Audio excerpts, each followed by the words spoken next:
This here is a 2025 Toyota 4Runner. This is the Trailhunter edition, so it gets a lot more upgrades over the SR5 TRD Off-Road.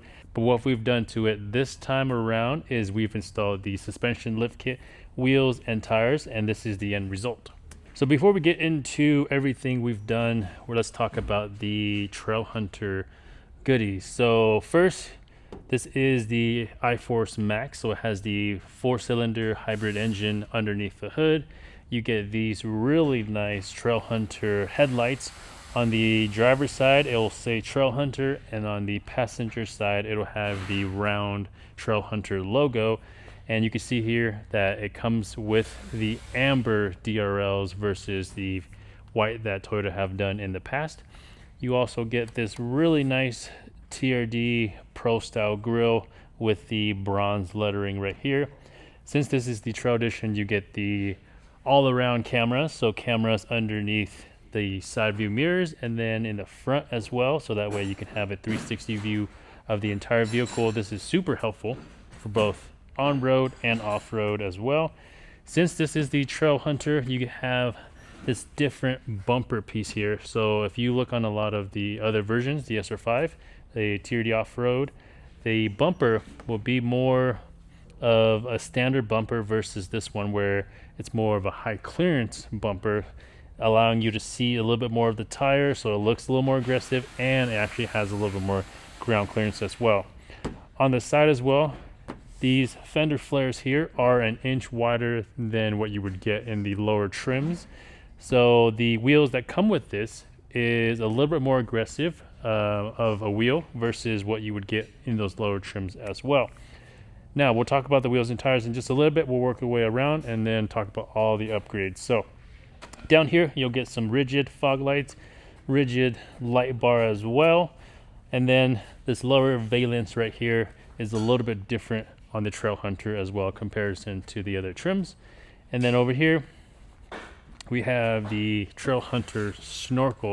You can see right here, this allows you to really hear the turbo when your window's down, and the sound deadening on these vehicles are really good. So when you roll up the window, you don't hear this as much if you don't prefer hearing all that noise from the turbo. Underneath the vehicle of this Trailhunter, you will also see the Trailhunter skid plate. It's a very thin metal, so it's not as beefy as what you would get from the aftermarket options with the 4Runners. However, it is a lot better than what you would get in the lower trims.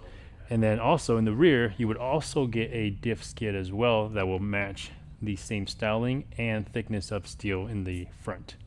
On the side of the 4Runner, the Trailhunter badging, you'll see here the oval or the circular logo here, and then the Trailhunter spelled out. You'll also get these Toyota factory rock sliders. They are a lot better than the running boards that we've seen in the past. However, they're not super strong compared to what you can get in the aftermarket world. So back here is probably the last thing that we'll cover. There's a lot on the inside as well, but we're not going to cover the inside. The tail lights back here, you can see here the tail lights are very cool. They have these lines that run through them that illuminate as well. The reverse is right here, and this looks very sleek in my opinion. It doesn't stick out like on the 5th Gen 4Runner where it bulges out a little bit. So this is very clean the way they did these tail lights for the Trailhunter. And then in the back here, you get the iForce Max logo, and then you will also get the Trailhunter logo right here as well. And the valence in the back will match the one in the front as well. Another thing that's underneath the vehicle is that you will get a full-size spare with a matching wheel, so you can rotate this in as well when you're doing your tire rotation. But the one thing I don't like with this is that the 6th Gen 4Runners, the spare is now no longer centered like the 5th Gen 4Runner, so it's a little bit offset. And I get it that the exhaust is here, but I feel like they could have done something to center it just like the last generation. So now that we've talked about all the factory goodies, let's talk about the upgrades. We're going to start up on the roof here. So this is a Prinzu Pro. And this model here will bolt into factory holes, and it will have some pressure foot in the front here to support the front weight if you were to put anything on the vehicle. On the roof rack, the crossbar that's on this is also new as well. So this crossbar doesn't bow as much as the last one, which is pretty much what everybody else uses as well. So not only is the crossbar stronger, the sides are stronger, and everything about this rack is much better than the previous one. On the other side there, you will see the Riversmith River Quiver rod holder right over there. Spencer here, he's a big fly fisherman, so he has that up there. He does it pretty often. But let's move on to the next thing. Paired with the Prinsu Pro on the top here is this extra large MOLLE panel here. So the glass that is back behind the MOLLE panel is about this size. So it doesn't go the full length of the actual panel, but I do like what Prinsu did where they extended it a little bit more, giving you more mounting surface for anything you want to mount on here. One other Prinsu accessory that you can get for the 4Runner is the ladder. So this ladder here attaches to the edge of the rear hatch door and the very top of there as well. So this will allow you to get up to the roof if you have a rooftop tent, or if you have other accessories that you really can't get from the side, and this provides just another way to access the roof easily. Now let's talk about the stance of the vehicle now. So before, what was on here are the Old Man Emu suspension that were on here that comes on the Trailhunter, which is an upgrade over what you can get on the SR5 and the TRD Off-Road. But now we have swapped that out with the Peak suspension. This is a 2.5 diameter shock body with a remote reservoir. So this is going to ride much better than what it had on here before. We did keep the Trailhunter upper control arms just because that is a very nice touch. That is billet, so very high quality. The color matches the bronze that is on the grill, and that leads me into the next thing. So we went with RW wheels. These are the RR5 wheels in the hybrid model. So when Spencer wants to attach his protection rings on here or bead lock rings, he can do so with these holes here.